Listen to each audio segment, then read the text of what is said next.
One of the great things about LinkedIn is I get to connect with a lot of people from actually across the country, and I get a lot of students reaching out to me on a regular basis. I thought it might be fun to share with you 2 questions that I get asked the most. Number 1 is, what's the biggest lesson that I've learned in my career? And number 2, what's the biggest mistake? Let's take a look.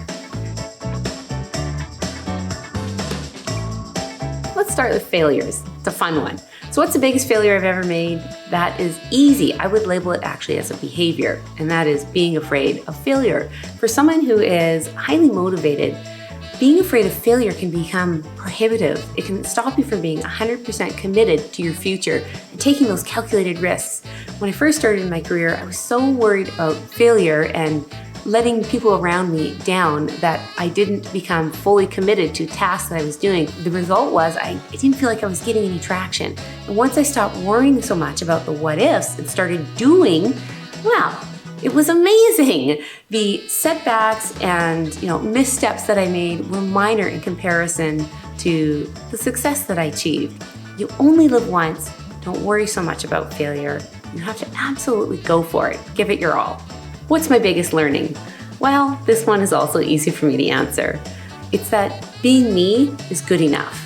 I remember when I first started that I had mentors, and you absolutely should have mentors, by the way. And I remember looking up to them and thinking, oh, they're so amazing, they're so smart, there's so much experience, they're so knowledgeable, I'll never be that good.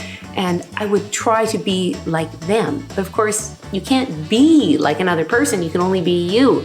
And so the lesson that I actually finally realized is that it's okay to be me, it's okay to be you, and that you bring something unique and different to the table, and that's a good thing. Don't try to be like other people. Learn from them, take the knowledge that they're giving you, incorporate it, and don't try to change you, but be a better version of you, the best version possible. If you have any questions, I'm happy for you to reach out to me. I'm Hilberry. Thank you so much for listening.